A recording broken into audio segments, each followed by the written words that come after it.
they become hyper aware of what they actually need and only want to buy what they actually need. But the people I talk to, especially people who are like under 40 years old, the vast majority of those people don't own a home. When you talk to them, they're like, I need like a bedroom and a nice bathroom and maybe a guest bedroom, but probably not, and a powder room and maybe a third space in addition to my sort of kitchen, dining, living. And that's about it. I think people are beginning to understand that maybe that's all I need and I don't need much more, but I would like to own a house. So why don't they build more of those? Welcome to the Builder Straight Talk podcast with your host, Michael Creasa. Get the unfiltered truth from the trenches of construction, real estate, and funding. This episode is made possible by our parent company, Sound Capital, funding built for builders. Imagine trying to solve a housing crisis with the same playbook that helped to create it. Builders are squeezed by land cost. Buyers can't afford the homes that are being built. Governments say they want affordable, attainable housing while raising the cost of what it takes to make a home. And meanwhile, almost 70 million households can't afford the homes that are being built today. So what happens when the entire system stops working? Hello, my friend. In this episode, I sit down with architect, housing advocate, and industry thinker Scott Dergance. And Scott has spent nearly 3 decades working in commercial, production, and modular housing, residential design, and now he's asking the tough questions that many do not want to answer. Here are some of the things that we touched upon in this conversation. Why builders may be building the wrong homes for today's buyers. Why modular, prefabrication, and new building methods may finally be unavoidable. The hidden costs, regulation, and delays that are making housing unattainable. What builders must do differently if they want to survive the next decade, and so much more. And speaking of so much more, pretty please, with the click of your mouse, subscribe, like, and share to our podcast. It's with your help, your benevolence, that more builders will get to experience what we're doing here at Builder Straight Talk. We have no advertising in here whatsoever, and we rely on your help. So again, pretty please, subscribe, like, and share. And without further ado, let's jump into this conversation with Scott. Well, Scott, my friend, welcome to this week's call. I know we're at the end of the week, and it's exciting that there's a weekend ahead, and you just shared with me that you've got this big, hairy, audacious goal that you want to take down within the next hour or so. So let's pop the clutch on this conversation, and let's see where it takes us. So first of all, welcome, my friend. Thank you very much. Glad to be here. Yeah, so you're a first. This is virgin territory for me because usually it's production builders that I interview, anywhere from maybe they're doing 20, 50 homes a year. I've interviewed as many as doing 2,000 homes a year, but you are my first architect. Okay. So this is exciting territory for me to cover. I'll try to ask intelligent questions as we go along here. All I ask is cut me a bit of slack if I misuse a word or if I get a term wrong. Just point at me. You can say I'm Canadian, and I'll reply by saying that's how we do it up here. So it's all good. That's a good enough answer. Yeah, and you're actually not entirely wrong. I did work at a Fortune 500 builder for 7 years, so I'm builder adjacent at minimum. Okay, so let's wind this back. I like the origin story to kind of find out what it was. So you're wandering down this path, and what was it that pointed right instead of left, and you end up becoming an architect? So let's go back to that point. What was it before, and what was the motivation that you said, okay, I'm going behind door number 2. I'm going to become an architect. My father was a aerospace engineer and worked in the same, large aerospace company for his entire career. And while that was super interesting to me, and I have maybe more of an engineering and design mind, sort of naturally, my next door neighbor was an architect. And so when it came down to go visit your dad at work day, I literally couldn't go to my dad's office because it was a top secret facility. And so I ended up at my neighbor's office, and he had his own architecture firm, and I fell in love with it from there. And I think it ended up being the sort of perfect balance of the artistic side and the technical side that I think makes architects unique in the sort of professional world. So that's why you would have been what, like a teenager or even younger than that? Yeah, yeah. No, I was in high school. Wow. Okay. So then you graduate from high school, you go to university, and then you're studying architecture? Yeah, I went straight to university, studied, got my Bachelor of Architecture degree, and then decided that that wasn't enough school. So then I went and got my master's degree at a different school, and then and they just started working right away. So, talk to me like I'm 6 here, Scott. My brother is an engineer. He's a pneumatical engineer. So, within engineering, there's almost an unlimited facet of different disciplines. When you become an architect, is it similar that you can be doing residential design, commercial design? Is it kind of right across the spectrum, and then you pick sort of a discipline or a path that you'll follow? Yeah, I mean, it definitely there's a wide variety of different architecture firms and different types of buildings. Pretty much any kind of building could be something that's going to need an architect. My own personal career, I started off in the commercial side of architecture for about the first 10 years. So I was designing convention centers and high rise hotels and high rise apartment buildings and office buildings all over the world. But that part of it is just one segment of it, right? There's things where you can do industrial architecture, like, certainly data centers, power plants, those kind of things is a totally different field and a totally different requirement, airports, that kind of thing. But of course, a huge portion of that, of the architectural business is in residential. And so about 15 years ago, I pivoted into residential and I have never looked back. I love it. It's just it's a much smaller kind of project that you can get your arms around. Where, I was working on a project where, you're working on the same thing for 3 years where, here I might work on the same thing for 3 months. And it's just a more satisfying way of doing it. And on top of that, then I sort of found my passion, which is about providing great housing for everybody, right? And that's the thing that kind of drives me on the day to day now is this idea that every single person deserves a great place to live. And, I try to live that every day I come to work. How do you make that lane change? I think in pictures, by the way, Scott, so I'm warning you ahead of time. I kind of envision you as being part of the Boston Philharmonic, and you're the lead violin, you're playing, and you're surrounded by all these different musicians, and the piece is complex. And then you switch over to residential and you're doing homes. So I'm kind of comparing that to this commercial beast. If you're doing apartments and hotels and high rises, the complexity of that, then jumping into residential, I don't want to say does it bore you, but does it tax you and challenge you enough to keep you engaged? That's a great question. I'd say my transition was gradual, took probably about 7 years, where I went from commercial, dealing mostly with concrete and steel structures, dealing with, 60-story buildings, where the most important question was, how many elevators do you need and how big are your structural members and how you're designing a curtain wall system that goes on the outside of the house, the outside of the building.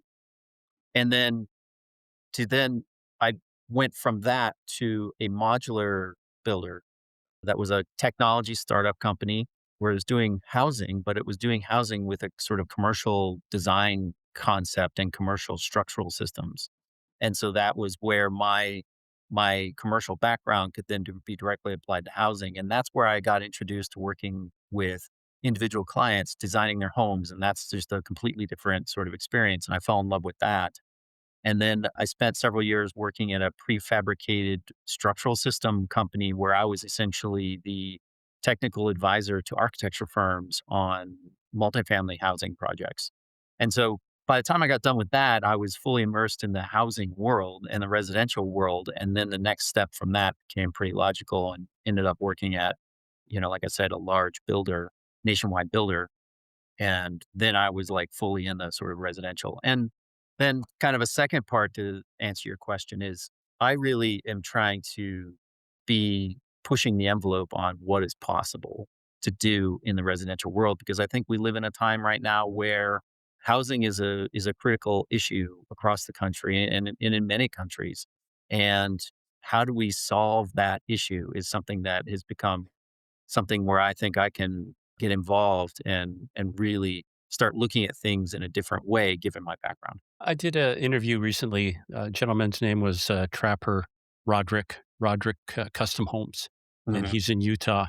And his price point is anywhere from 5 million up to 20 million. That's what Wow. he's building. These beautiful homes. Yeah. And he says the challenge with some architects is the client will show up and they've already got the drawings all done. The architect is now their best friend. He'll review the plans from a builder's perspective. And it's like, what was this guy smoking? What were you thinking? Structurally, we can do this, but what it's going to cost is phenomenal. Right. and it's going to take you way off the price point. And then I've heard the other end of the story where architects will look at what a builder did and say, like, can you do anything better than a shoebox? What's that common ground? How do you guys actually meet in the middle somehow so that you're both on the same side, trying to do what's best for the client? What we do and what I try to personally do on every project is to think of it, and this comes from my background as well, is think of it from the builder's perspective from the very beginning. Yes, you want to do something amazing and you want to create these great spaces and you want to do all these great things, but if it's not buildable, it's not really a good idea. You really need to consider the structure and the mechanical systems and how you're going to weatherproof it and whether the systems, the design that you have is even cost effective. It's like, yeah, sure, a $20 million home is great, but they still have a budget. There's still some limit to what you can and can't do. And when you're talking, even we do a lot of custom homes here at KGA, and you can be talking about significant cost per square foot pricing, but it's still, even with a $10 million budget, it's like, yeah, well, they don't want to spend 15. They don't want to spend 12. So it really comes down to aligning the design with the real world implications of cost and systems.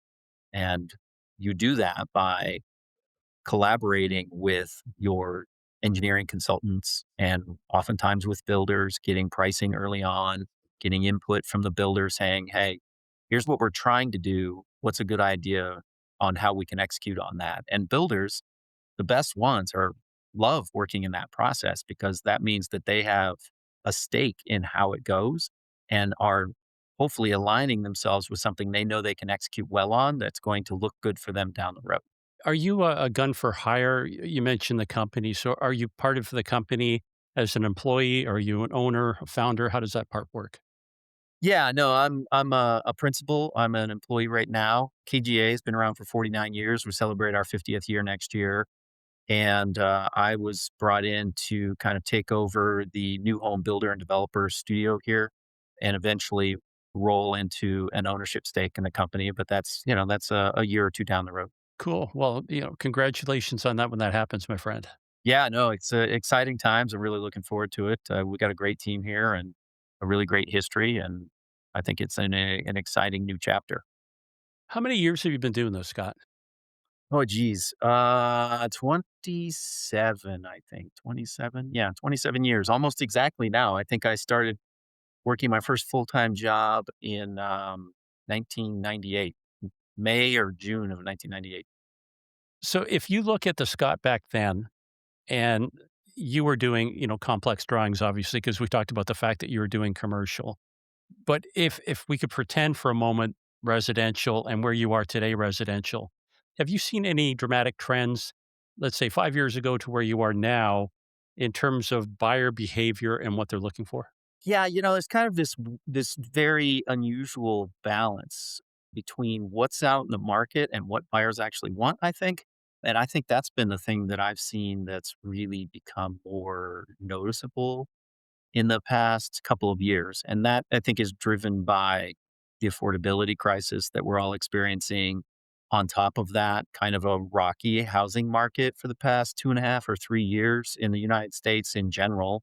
I mean, some markets are doing well, some are doing really poorly, but most of them are kind of just bumping along at not great. And the thing that I think is beginning to emerge is that what builders are maybe incentivized to build is not necessarily what home buyers want. And so it is maybe leading to an increasingly small pool of potential buyers because there's only so many people who need that kind of thing. So an example of that would be this tendency of builders, because of maybe how homes are appraised, to just add more bedrooms, right? Meanwhile, most American households, the vast majority of American households don't need more than two bedrooms. And so when you think about it that way, it's like, what kind of trend is that leading to? That's leading to a trend where what is being built is becoming farther and farther out of alignment with what people actually want. Is it, I don't want to call it an education issue, marketing issue, expectations. Like a buyer want something, do they want something without realizing what they need? So there's a difference between what I actually need versus what I want. And the behavior is, well, my friends have a 3 or 4 bedroom house, therefore I want a 3 or 4 bedroom house. And to your point, it's not a matter of the functionality, what they're actually going to do with it.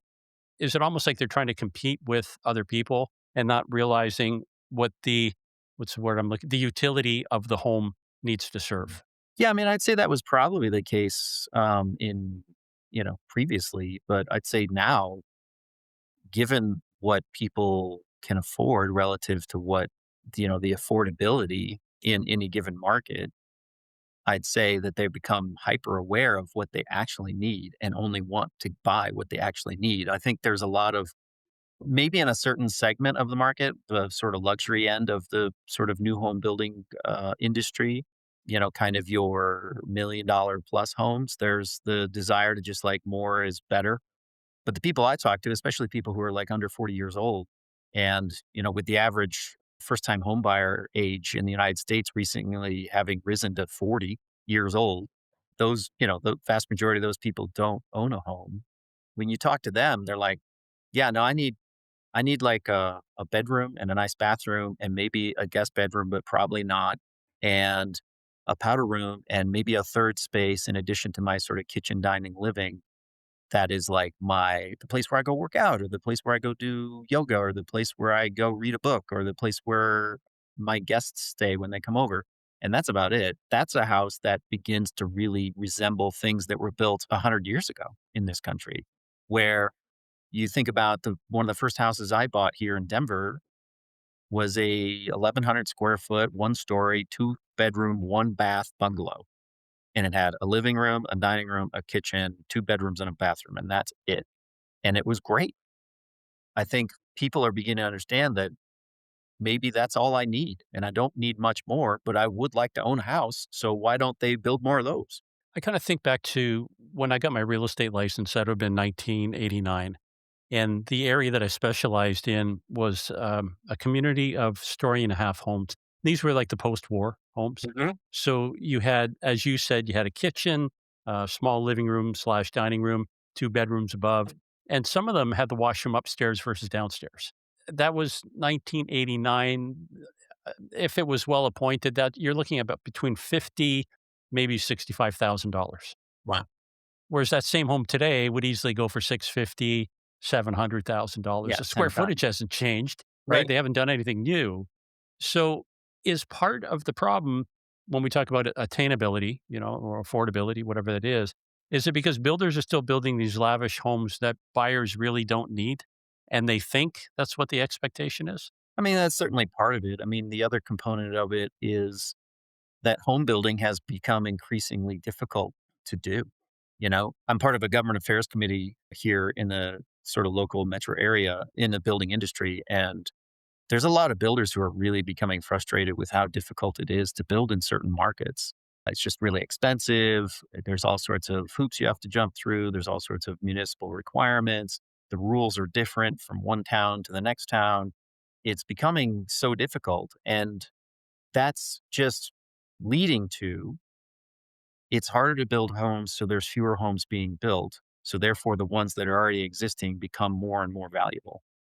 And at some point, that begins to break down because there's only so many people who can afford those more affordable homes. And I think we're kind of at that breaking point where it's like builders are really reevaluating what they're doing out there and where they're doing business. And they might just be like, hey, I'm done with this market. I'm going to go build where it's easy to build because I know I can succeed and I don't have quite as much brain damage trying to do it. The organization you're alluding to, is that National Association of Home Builders?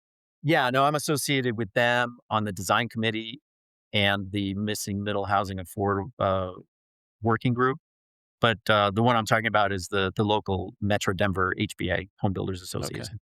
Recently, I interviewed Scott Norman. He's the CEO of the Texas Association of Builders. Mm, And we were talking about governance and how they have a tendency to get in the way. yeah, And out of one side of their mouth, they're saying, we need obtainable housing. Out of the other side of their mouth, they say, we need tax revenue. And the numbers that he shared, there are two that have literally burned a hole into fleshy tablets of my heart. One is 25% of the cost of a home is tied up in the actual development and then the red tape. Mhm. 25%. And he said for every $1,000 increase, so when some politician gets it in his head, hey, maybe we should add this green doorknob or whatever it is, Right. $1,000 will take 10,000 people out of the market.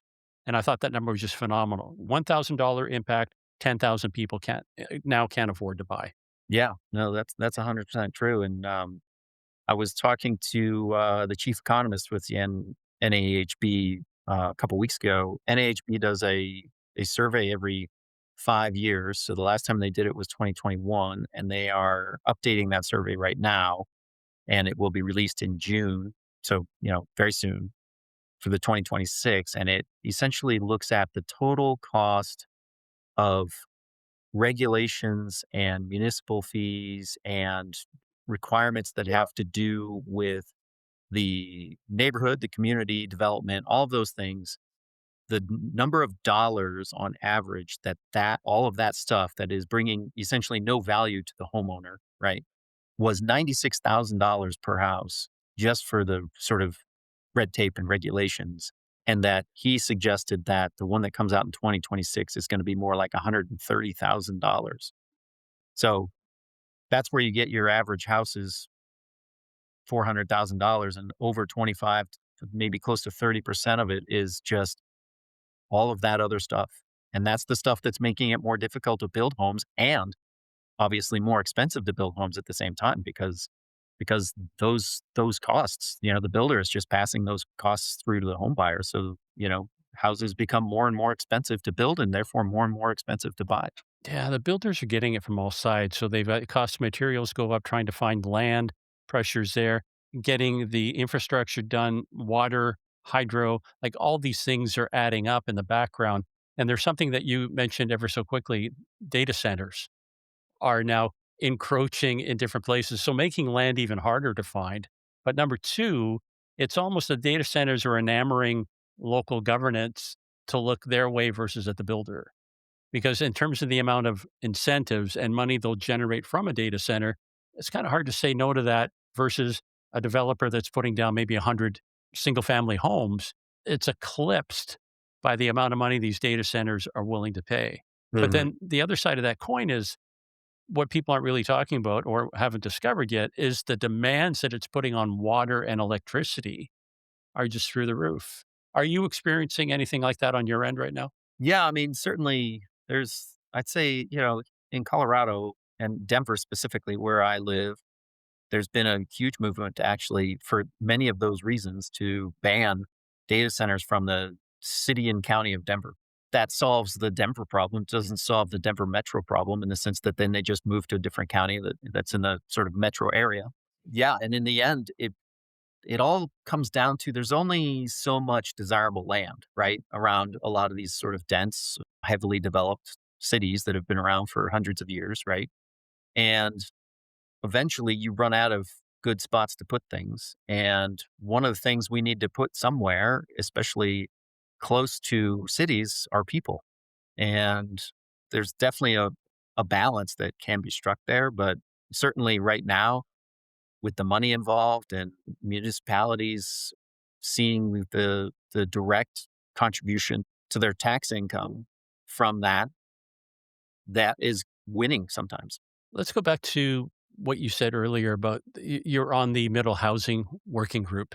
Mhm. Unpack that for me. Tell us a little bit more about that. Yeah, so the missing middle housing working group was, I got appointed to that, about a month ago. We've had our sort of kickoff meeting. Is a committee that's essentially dedicated to trying to help NAHB develop a strategy on how to address these issues about attainable housing. So a lot of them are the same kind of things we were just talking about. These, how do you address water tap fees skyrocketing? How do you address impact fees and how those are impacting? How do you address delays? The fact that, it takes 6 to 9 months to get a permit in some places, and that delay has a direct cost implication. So we're in an environment where we're talking about people like, hey, we have this housing crisis, this affordability crisis. We need to build more houses that are affordable. We need to build them faster. We need to build them now. And yet every structure that's out there seems to be stacked against the ability to do that. And so what we're doing in the working group is developing a strategy that will then be used by the NAHB to kind of help develop policy on a national, state, and local level. Is there what's the word I'm looking for here? In terms of the actual construction, is part of the issue that we're still doing things the way we did them 100 years ago? And if I were to look at transportation, once upon a time, it was horse and buggy, and now we went to combustion engines. Now it's UVs or EVs, sorry. So there's been a evolution in transportation. Mhm. We haven't seen that dramatic shift in construction. Now, complications in terms of, let's say, how heating systems work. So the guts of the beast may have changed, but the actual construction, how it's done, hasn't really changed much over the past 100 years. Is that part of the issue, do you think, Scott? It's maybe not part of the issue. Well, yeah, it's certainly part of the issue. And for me, the way I see it, it's part of the solution and can be part of the solution. So yeah, I mean, certainly, literally everything. If we just look 75 years, not even 100 years, if we look back 75 years to 1950 and say, in the past 75 years, every single product that was designed and built back then is designed and built in a completely different way now. Different, and it's not just different materials, it's different methods, it's different processes. It's like how you built, a phone or a window or any number of things is completely different, right? And the issue is that housing seems to be immune from this technological progress that has literally impacted every single other industry in the world. There certainly are components and parts of the industry that are trying to solve this, but those all have their sort of limitations. I've heard some people talk about this in the architectural world. They talk about, we should build houses the same way we build our iPhones. And it's like, well, that's a great concept, but it's not feasible because your iPhone is this big and your house is something that, is a couple thousand square feet and sits on a piece of land. You should build your house the same way you build your car. Imagine, and this is the sort of analogy that people say, imagine if you bought a car and then it was delivered to your driveway in a bunch of boxes and you had to put it together yourself, or you had to hire somebody to put it together. That would be crazy, right?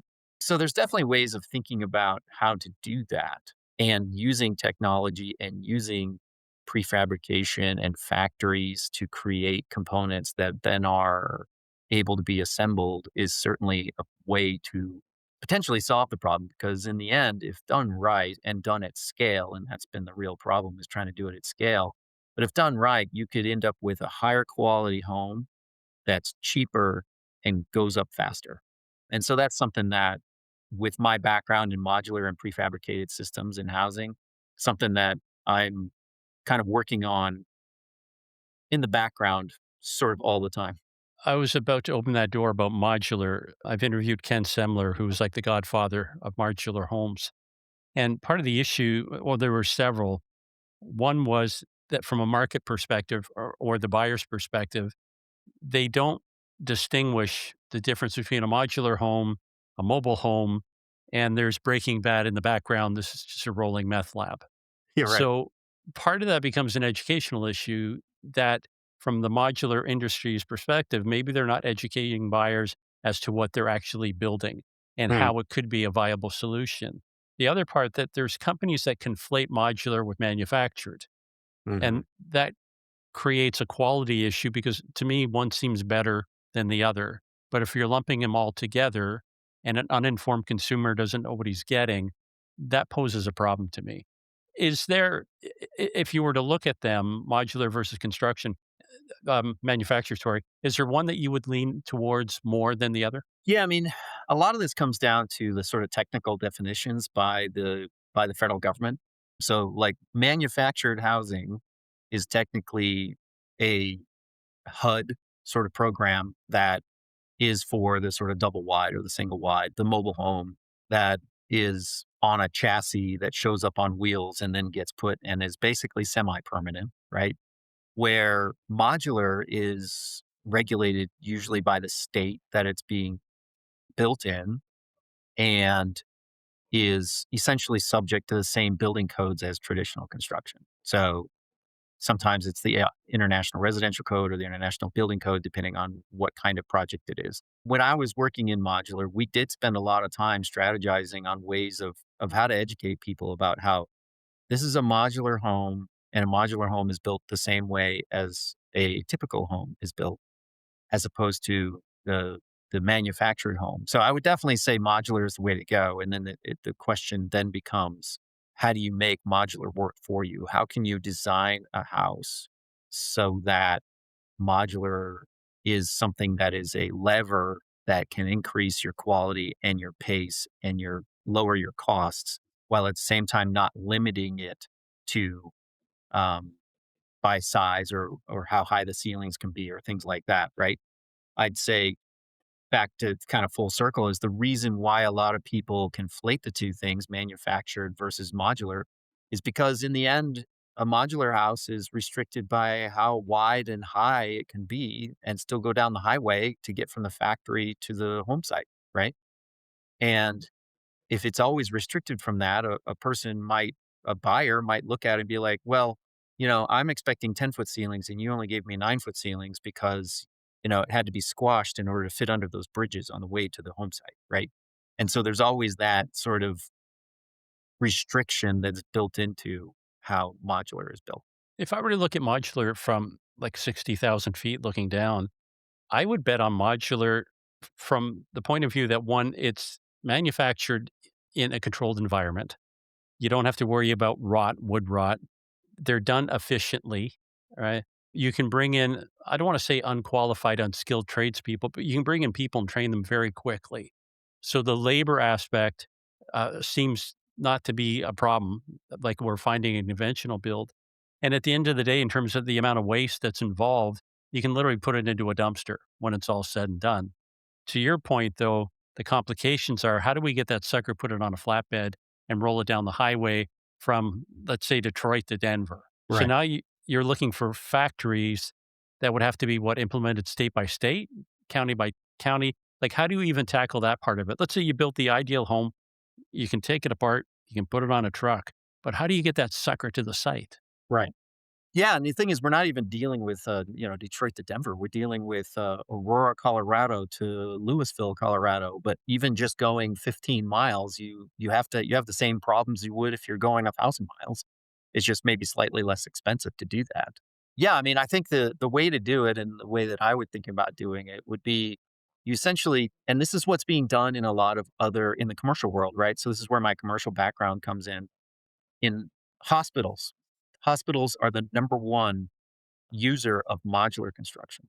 So imagine a hospital is being built, and what they're doing is literally building the structure, and then they're building the bathroom and the all of the sort of technical components that go into the walls for all of the oxygen systems and the monitoring systems and anything that goes into a typical hospital room. They're modularizing that entire thing and literally shipping it to the job site in these smaller components, right? They don't have the same problems of a big house and a big volume. It's a much smaller component, and they can bring many of those to the job site on one truck and then crane them into place as the building is being built.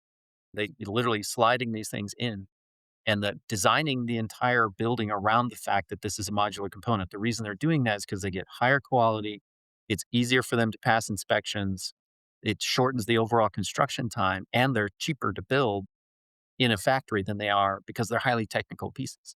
If we were to take that same kind of approach to housing and say, we're going to have a house that's built from maybe most of it's traditionally built, or maybe it's panelized system and how it's built, but all of the complicated stuff, your kitchen cabinets, your appliances, your bathrooms with all the tile and all the plumbing and all those things, maybe those pieces are modular and those things are discrete and small so they can easily be transported to a job site like any other sort of typical 53-foot long truck. And then you can crane those pieces into place as you're doing it. If you do that right, you can end up with something that's far higher in quality, lower cost, and much faster to build because it's all that kind of stuff that takes all the time when you're thinking about a typical construction duration. If you look at it per square foot, modular versus conventional stick build, aren't they basically the same? But the real savings come in the amount of cost per labor that's saved because you can churn these out a lot quicker. Yeah, I mean, that's part of it. I'm working on a modular project right now. Like I said, it's going from Aurora to Louisville, which is, like 15 miles apart from each other. And I was in the factory recently. They're doing a really great job.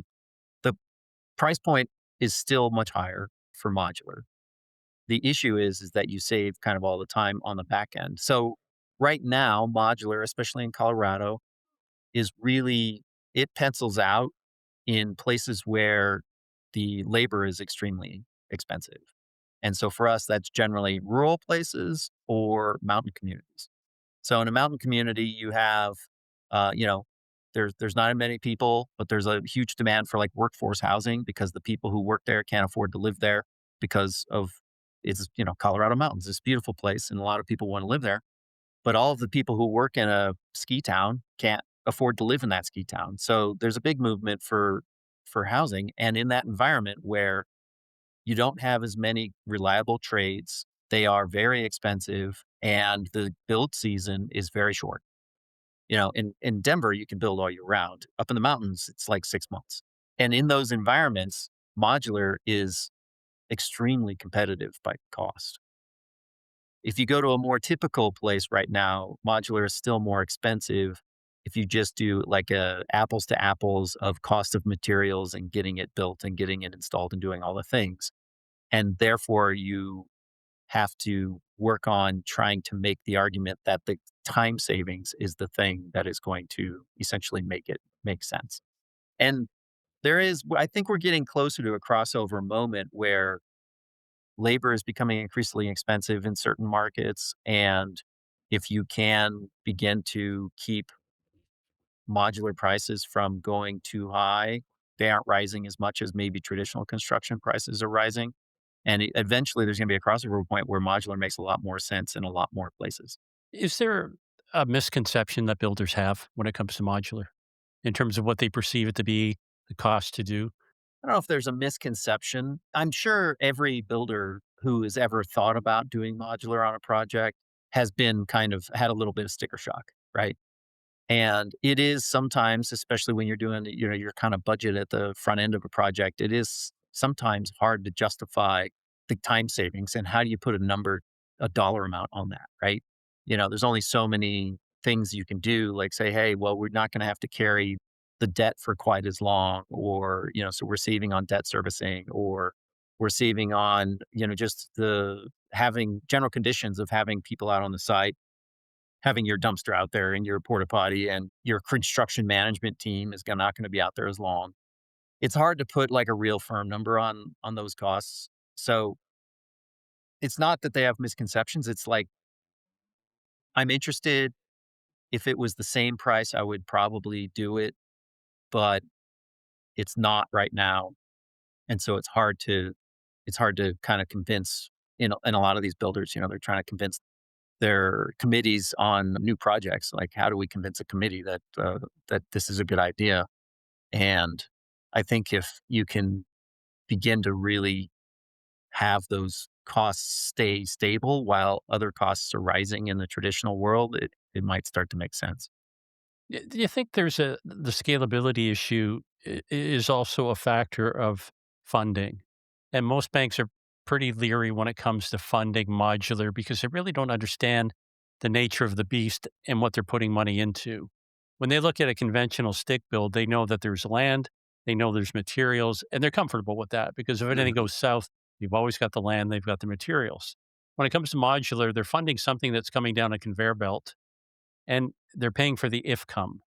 Right. So the builders have to get involved now, and they're putting down, I guess it depends on the company, the manufacturer, obviously, but anywhere from 10 to 25% down.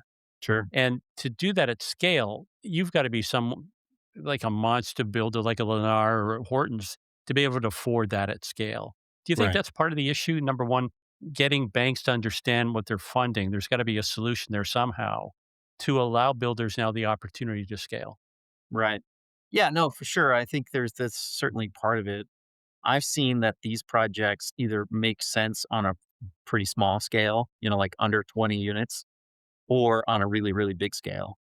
And that's because you either have something where it's like the amount you have to float up front isn't a huge number, where at a really, really big scale, you're talking about a company like a Lennar that can essentially sink some almost R&D money into the idea of trying a modular project of some sort.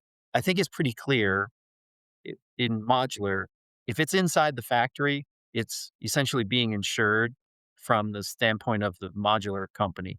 And the second it leaves the factory, now it becomes the insured by essentially the transportation company. And then the second it's actually in place, now it's something that's insured by the builder. And therefore, the bank can always know that this is it's like, let's say you bought a bunch of lumber for a project, like a whole warehouse full of lumber, and you put it up there and then your warehouse burns down. It's the same thing if you lost a modular unit on the road on the way to the job site. People have insurance, it's covered, it's not going to be sort of this negative impact on the overall project. I think it's a totally solvable problem. Yeah.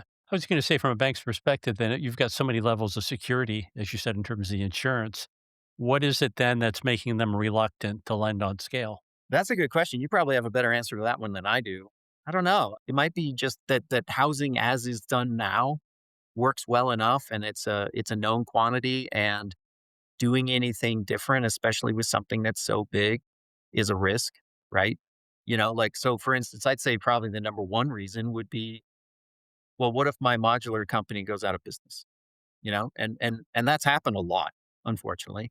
These modular manufacturers, they show up, they have this great factory, they put all this capex in to make this business go. They got their first project, and their first project got delayed, and next thing you know, they have a bunch of half completed modules inside their factory, and then they ran out of money and they went out of business, and now who's going to finish the job? Nobody. So that's certainly a problem. I'd say once you get a certain critical mass of modular manufacturers, where it's like, oh well, if this modular manufacturer goes out of business, I know that there's two more down the street that will take over, and maybe I'm going to lose a few months because I got to slot these into their schedule. But it's something that certainly is similar to how other things in other industries are working. But right now, we've got only a couple of modular manufacturers outside of, kind of in around Denver, but there's certain markets around the country where there's just nobody. And it's hard to do business when you don't have a fallback plan. Have you seen, like, you were involved with a big builder when you were growing up as an architect? Are there any of the big builders that you know of right now that are sort of courting the idea of modular, or they're still just doing conventional because they don't feel the need to have to adapt to that? When it comes to the big builders, definitely, I don't see anybody. I mean, I know Lennar has experimented with some things that are maybe pre-manufacturing or even print on demand kind of houses, which is super interesting. And I'm glad they're doing that because it's something where they are trying to find solutions and they're willing to put money behind it. But as far as the rest of the builders, I don't see them. I go to a lot of conferences and I hear a lot of builders talk, and they all seem to be like, well, hey, we can build this house. We used to be able to build this house in 90 days, and now we can build it in 60 days, and our target is 45 days. But they're still building it the exact same way. They're just trying to squeeze more blood from the stone, and eventually they're going to run out. Yeah, I kind of see it as a fire. I can see the smoke in the distance. Yeah, we don't have to do anything. I feel the temperature is getting a bit warmer. Instead of smoke, I'm seeing flames. We still have time. Is it going to be almost like a tsunami or a forest fire, that the market will be so out of reach for so many people that it will have to be a grand focus on an alternative? And Yeah. modular would be that alternative, or maybe it's 3D printing, but that won't happen until things are so bad. And I guess almost like the market's tank, people just can't afford it. Like, when I Mhm. think about here in my marketplace, would be Toronto, Ontario, Canada, an entry level home is $1 million. Mhm. And when I think back as a kid, $1 million was this palatial estate that movie Right. stars would live in. $1 million now doesn't get you much. No. And when you think of a young couple starting out, They're trying to build their career, let alone their family. And now they've made it a commitment to this massive mortgage. I just don't understand how they can do it. And if prices keep rising, ultimately there's got to be this conflict between supply and demand, that there will be a supply, but there won't be a demand because people can't afford to buy. So do you think that's what it's going to have to actually take before the Yeah, I bigger mean, builders do something? I think you're right. I mean, and we're definitely getting perilously close to that point in a lot of markets.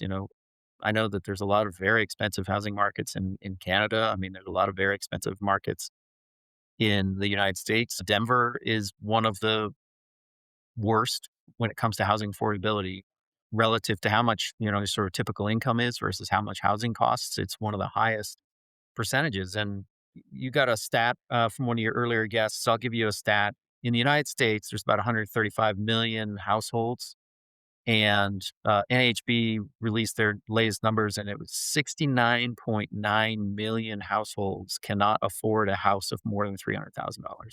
And yet, only 16% of the houses built last year were in that price range. So it's like you're talking about over 50% of American households can't afford a house that's $300,000, but we're not building any of them. And part of the reason is because we can't, because things have become so expensive. And if you get to the point where the process, the regulations, and the just sheer cost of labor and materials is so expensive that you can't build any of these things, what is the solution? And that's where the system kind of breaks down. And maybe that does usher in the opportunity to really do some true innovative approach that can solve that problem. Are we starting to see that now? Because I know in some markets it has slowed down, that builders are holding on to inventory and they're doing all kinds of death defying feats to get that product off the books. Is it Yeah, slashing interest, putting in, high quality appliances, whatever it is to stoke that buyer to come in? Do you think we're almost at that point? I think we are. I mean, we're getting really close in a lot of markets. I mean, it certainly feels that way here in Colorado, where builders I talk to, they can't even sell townhomes. Like a new townhome is has become so expensive to build that they can't even sell those. They're trying to sell things that should cost 250 or $300,000, but they're selling them for 550 or $600,000 because that's what it costs to get it done. And the gap between what a majority of people can afford and what is actually being built is just seems to be spreading. And eventually it's going to get so far apart that builders will have to change how they approach the market and really start thinking about, well, maybe I can build, instead of building 400 normal typical houses, I'm going to build 1,200 small houses on the same piece of land. What does that mean? And if I do that, can I essentially collect enough of the costs to lower the overall price to the point where all of these builders all of these buyers who are 25 to 40, who wish they could afford a house, they can't. Maybe you can offer them a product that they can actually afford. Do you think the alternative to this, the two things that I'll say here, one is making me throw up in my own mouth, government involvement where they have to step in. And as soon as I say that, I hear the voice of Reagan in the background. I think, what is the eight magic words? I'm here from the government and I'm here to help, which Right. should terrify anyone. And on top of that, there's a company, Bridge Tower Homes, and their specialty is built to rent. Do you see built to rent being a viable option then? At least you've got a house that people can afford because they can afford the rent, but then we've taken them out as owners. Is that a Right. partial solution? I mean, maybe. I mean, certainly, build to rent is a absolutely vital part of the housing market, and we have some build to rent clients, and because there are going to be always be people who don't want to own a home, but they need a home in order to raise their family, or they have a dog, or they just want some privacy, whatever it is. They don't want to live in an apartment, they don't want to live in a townhome. Although, there are some townhome build to rent products out there. Build to rent is super important. I don't necessarily think it's part of the solution, though, because the part of the sort of, in my view, the American dream, right? The American dream is, I can I can work hard, I can make money, I can buy myself a house, I can have my 2 kids and my dog, and I can have my car, and I can live a comfortable American life in the suburbs.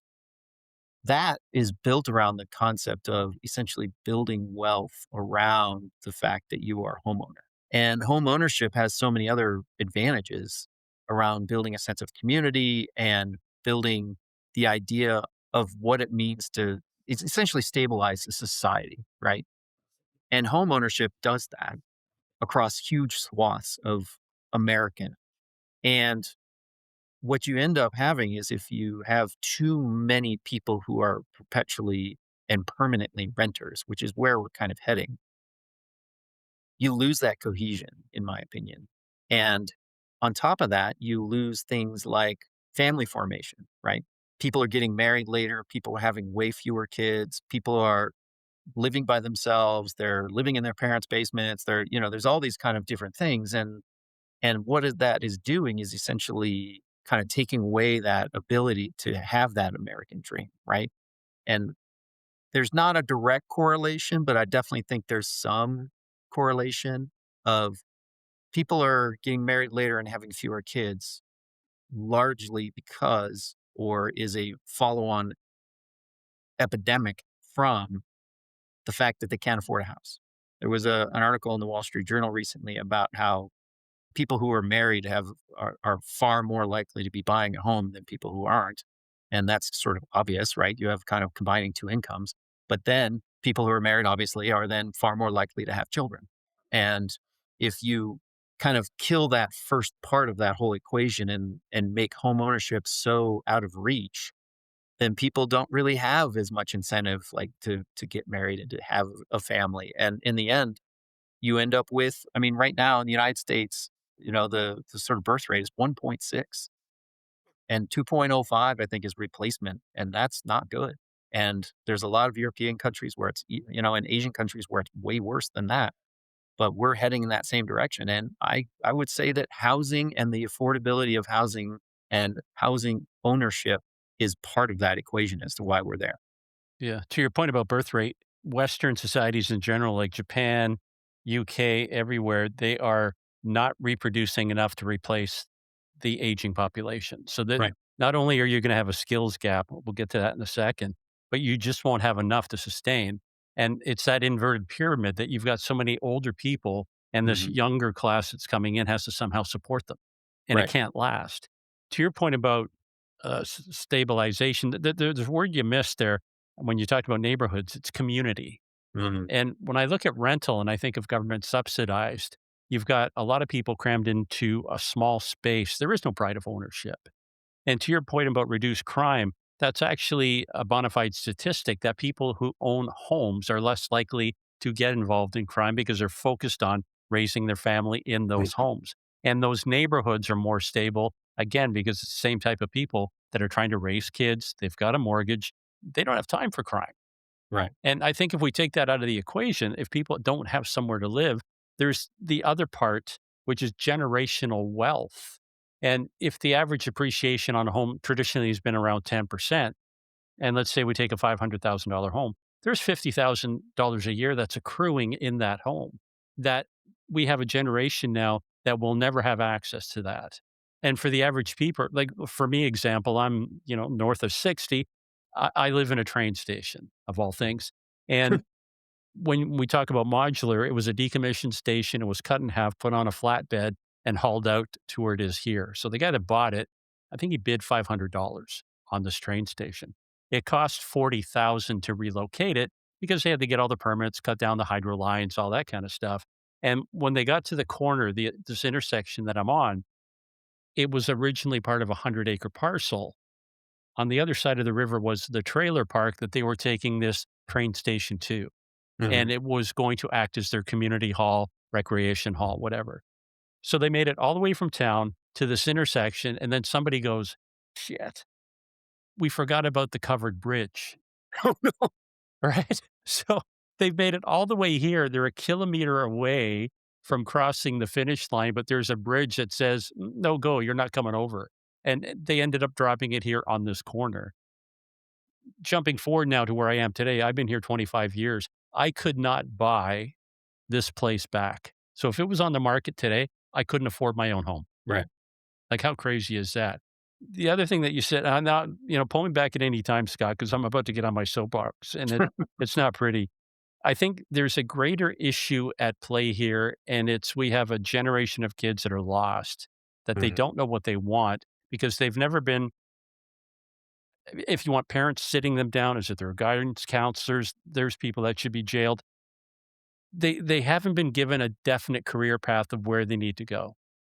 They've been sold this bill of goods that you need to go to university because if you don't, then you're less than. If you don't have a degree, you're less than somebody that went to a trade school or a Mhm. tech school. And the joke is on the guys that went to the trade schools because they're the ones that are doing six figures, will never be looking for employment, that once they graduate, well, forget about graduating, as they're studying, they're getting paid Mhm. versus somebody that's got a 4-year degree and nothing because they had no distinctive path of where they're going to go at the end of that degree. Now, don't get me wrong. If you're going to be a doctor, an architect, an engineer, you need to go to university because that's the way the game is played.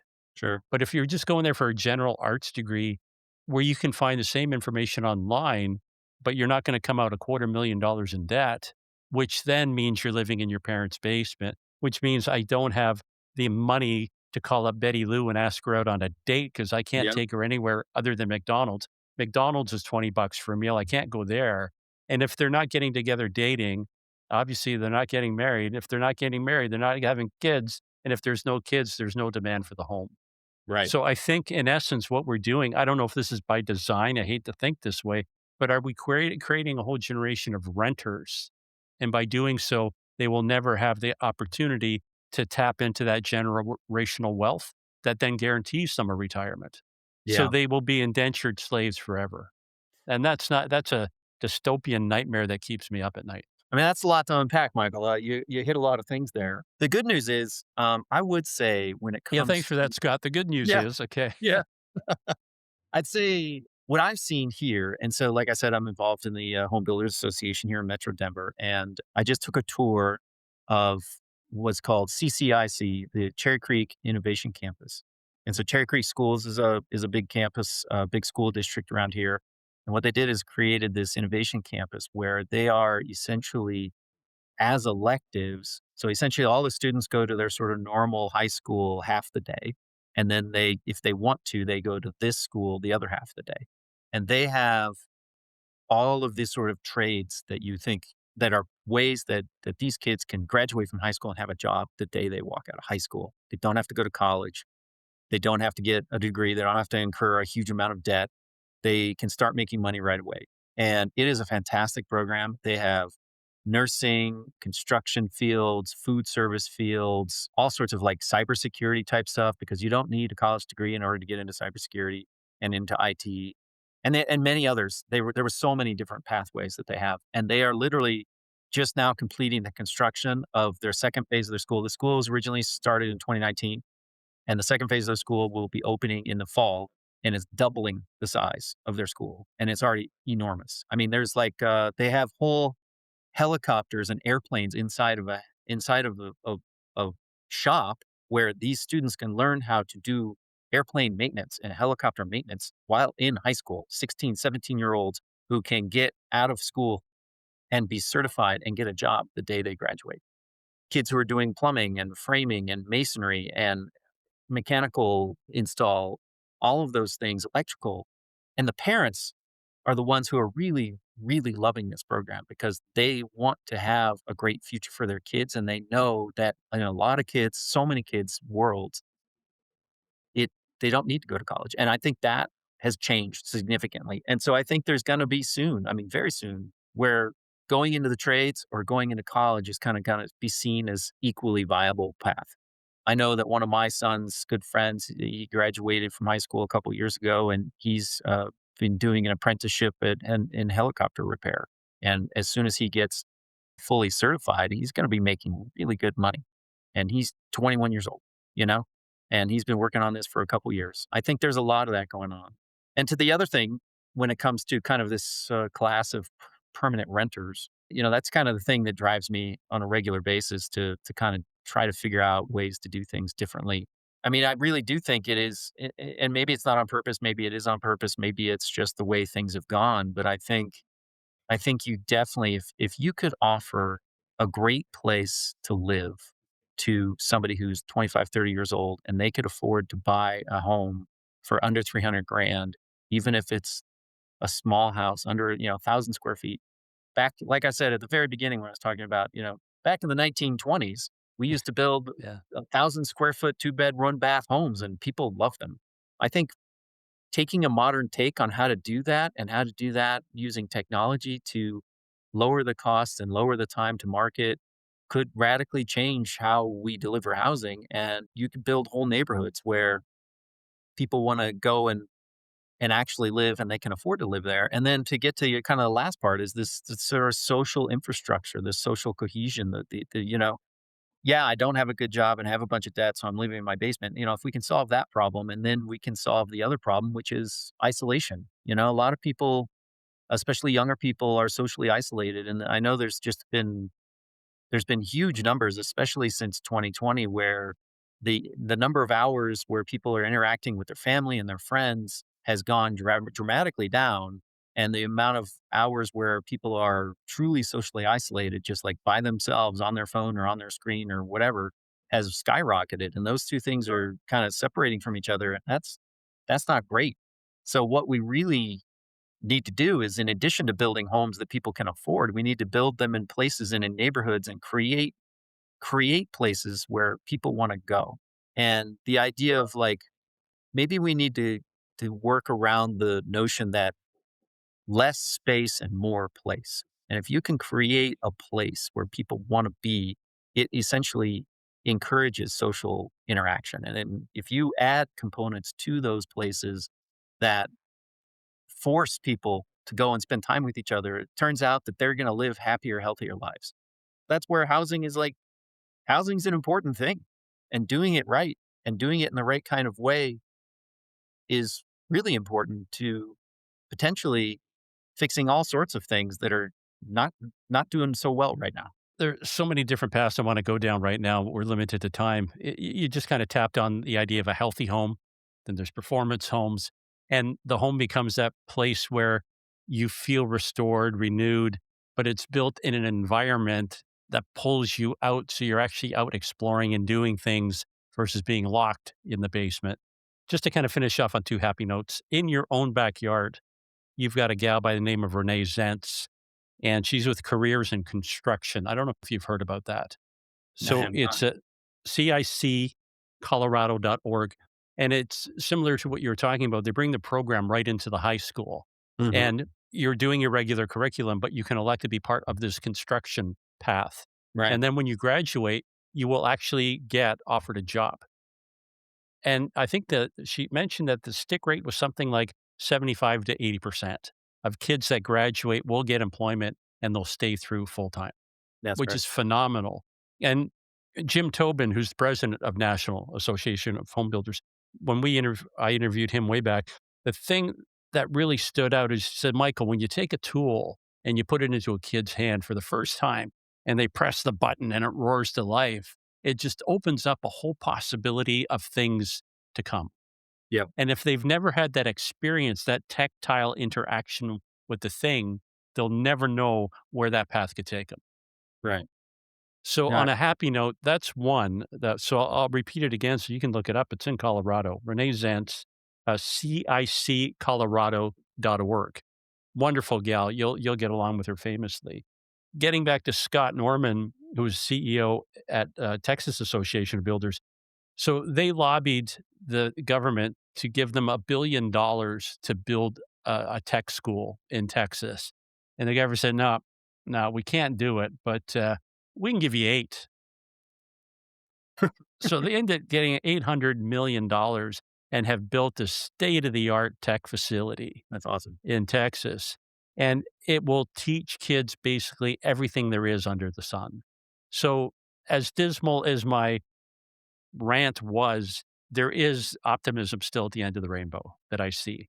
It's Yeah, just a no, matter of getting that word out that more and more people can know that there are options. I'm generally an optimistic guy. And I'm more optimistic now than I was probably a year ago because you're starting to really see a shift. And I Yeah. think the shift is it's gaining momentum, and it's, there's been some dark times recently, but maybe things are really looking up in the future. And I want to, be just a small part of that would be amazing. Well, I think you already are, my friend. The fact that you're part of the association, you're doing what you're doing. So, kudos to you for stepping up and not being an observer.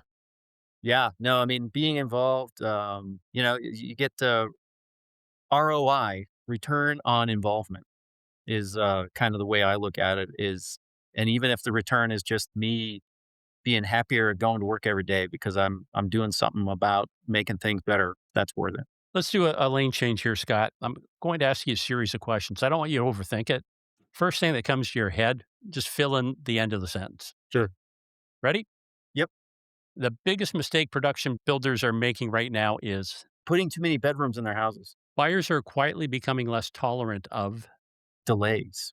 The most dangerous phrase in housing development is. I would say the most dangerous phase is probably due diligence.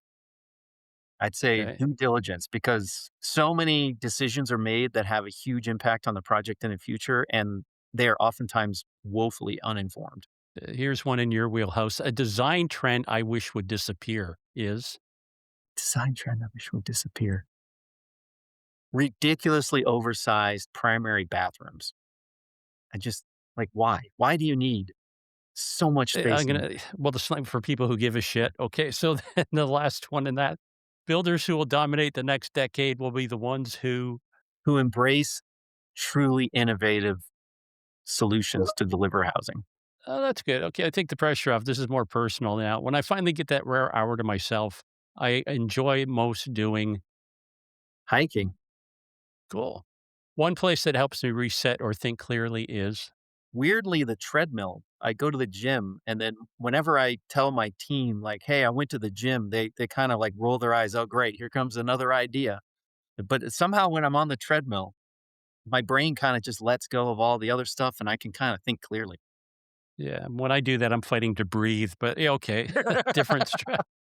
Maybe all my thoughts distract me from the fact that I'm exhausted. Yeah, Yeah, I'm dying here. A book, a movie, or an idea that has stayed with me longer than expected is. I just read a book that is really sticking with me, and it's Why Nothing Works. And it's essentially, I mean, it's kind of political. It's talking about kind of the history of progressivism in the United States and how essentially the good intentions of good intentioned people have led to the essentially breaking of everything when it comes to how governments work and how all these sort of requirements force everything to take longer than it should. And it's a really good sort of analysis. But it's really made me think about, like, we clearly need a lot of these things, but how do we actually make them do what they're supposed to do and not have all of the sort of negative consequences of those good intentions? You prompted, I thought this is the book that Sound Capital's put out. And if anybody wants it, they can just email and they'll get a free copy. Built to Prosper. But there's a quote here that speaks exactly to what you said. And it's, where is it here? This is Charlie Munger. This is Warren Buffett's right hand man at Hmm. Berkshire Hathaway. It's remarkable how much long term advantage people like us have gotten by trying to be consistently not stupid instead of trying to be intelligent. It's like maybe your heart's in the right place, but the motivations are all wrong and the end product is not great. And eventually you just you just don't admit that you messed up, you know, and maybe you should Yeah. fix it. One more here, Scott, to wrap it all up. What a thoughtful gift. As I unwrapped it, to my delight, I found a. Bottle of bourbon. Whoa, okay. I think I'll deliver that one to you in person, my friend. That'd be awesome. Yeah, no, Yeah. yeah, no, I like a little bourbon once in a while. Covered a lot of ground here, my friend. Anything that we missed? No, I mean, I think it's great conversation. Is really interesting to talk and kind of lay out some of the things that are out in front of us. All right. Well, I'm going to leave it with to be continued because I think there's still so much more that we can unpack down the road. Surely. Love to. Thank you, Michael. Thanks for listening to Builder Straight Talk. Make sure to like, comment, and share this episode on your favorite social media platform. And don't forget to subscribe to the podcast, available wherever you get your podcast streaming fix. Until next time, keep building smarter. This episode is made possible by our parent company, Sound Capital, funding built for builders.